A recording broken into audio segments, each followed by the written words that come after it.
Hey guys, welcome back to Sarthak VX. अगर आप सी programming सीखना स्टार्ट कर रहे हो तो इवन या ऑड नंबर चेक करना स्टैंडर्ड और सबसे बेसिक प्रोग्राम में से एक है।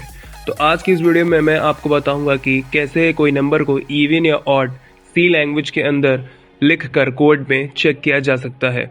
तो आज की वीडियो में बस हम कॉपी पेस्ट नहीं करेंगे बल्कि इसका मैथ और लॉजिक स्क्रैच से समझेंगे। तो बिना किसी देरी के अपना कोड एडिटर खोल लेते हैं। यहाँ पर मैं ऑनलाइन कंपाइलर यूज़ कर रहा हूँ, आप VS कोड या कोई भी कंपाइलर यूज़ कर सकते हैं। आखिर कोई नंबर इवन कब होता है? सिंपल लॉजिक है, जब हम किसी नंबर को या इंटीजर को 2 से डिवाइड करते हैं और रिमाइंडर 0 बचता है तो वो नंबर इवन होता है।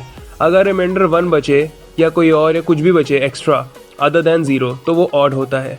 नॉर्मल मैथ्स में हम डिवीजन यूज़ करते हैं, लेकिन सी प्रोग्रामिंग में हम रिमाइंडर निकालने के लिए हमारे पास एक स्पेशल ऑपरेटर होता है जिसे हम कहते हैं मॉड्यूलो ऑपरेटर, यानी परसेंटेज का साइन।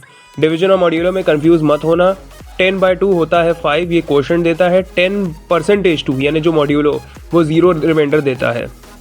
तो सिंपल कंडीशन ये बनी, अगर नंबर मॉड्यूलो बाय 2 यानी percentage by 2 is equal to 0 है तो नंबर इवन है, नहीं है तो नंबर ऑड है। एकदम ईजी, राइट?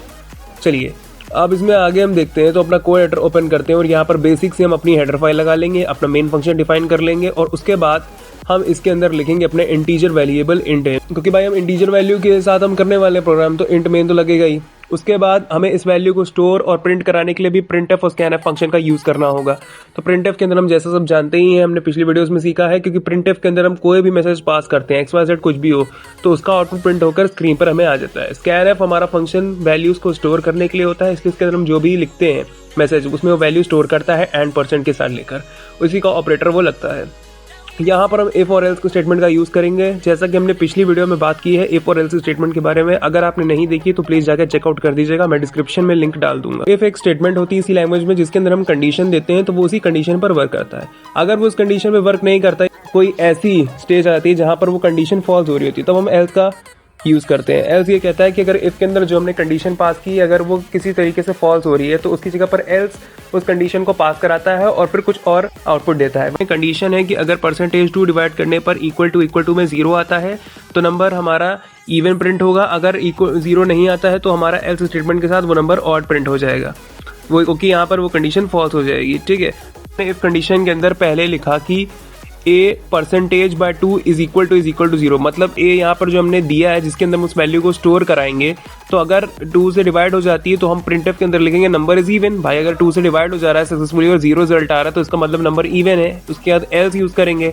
कि अगर ऐसा नहीं होता तो एल्स में हम printf के अंदर लिखेंगे नंबर इज ऑड।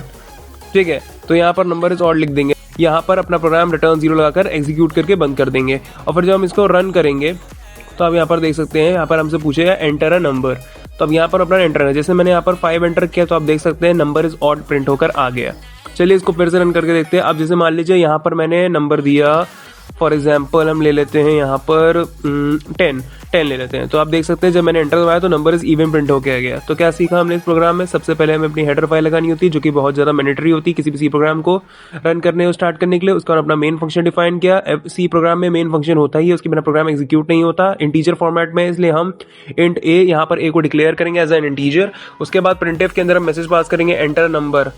ठीक है, उसके अंदर एंटर नंबर पास करेंगे, मैसेज कॉलन लगा देंगे। उसके बाद स्कैनफ के अंदर हम वैल्यू को a को स्टोर कराएंगे तो %d एंड a लगा देंगे। उसके बाद हम यहाँ पर कंडीशन देंगे if a divided by percentage का साइन लगाए मॉड्यूलो 2 इज इक्वल टू 0, मतलब अगर a 2 से डिवाइड होने पर 0 देता है तो उसके अंदर फिर कंडीशन अगर यही है कि अगर a 2 से डिवाइड होने पर 0 देता है तो उसके अंदर वो नंबर क्या हो जाएगा? Number is even. भाई अगर कोई नंबर पूरा 2 से डिवाइड हो रहा है और 0 रिजल्ट आ रहा है तो उसका मतलब नंबर इवन है। तो हम यहाँ उसके नीचे उसके अंदर दे देंगे printf के अंदर मैसेज पास करेंगे नंबर इज इवन। अगर ऐसा नहीं होता है तो फिर हम एल्स स्टेटमेंट का यूज करेंगे और फिर एल्स के नीचे printf के अंदर मैसेज देंगे नंबर इज ऑड। उसके बाद रिटर्न 0 करके प्रोग्राम को फिनिश कर देंगे। फिर एग्जीक्यूट करेंगे तो हम जब रन करेंगे प्रोग्राम तो यहाँ पर आएगा एंटर नंबर, उसके अंदर हम कोई भी नंबर डालेंगे, इवन के लिए या ऑड के लिए कोई भी नंबर, और जब हम उसे एंटर करेंगे तो प्रिंट में लिख के आ जाएगा अगर 10 है तो नंबर इज इवन लिख के, अगर फॉर एग्जाम्पल 11 डालते तो नंबर इज ऑड लिख कर आता।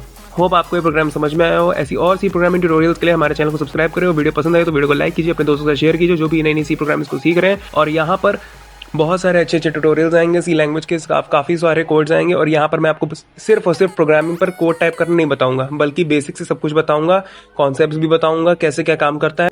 अगर आपको वीडियो पसंद आई तो इस वीडियो को जरूर लाइक कीजिएगा और हमारे चैनल को सब्सक्राइब कीजिएगा ऐसी और सी प्रोग्रामिंग ट्यूटोरियल्स के लिए, क्योंकि यहाँ से आपके पास बहुत सारे प्रोग्राम्स आपको यहाँ पर सी लैंग्वेज के मिल जाएंगे और कॉन्सेप्ट्स भी समझ में आएंगे।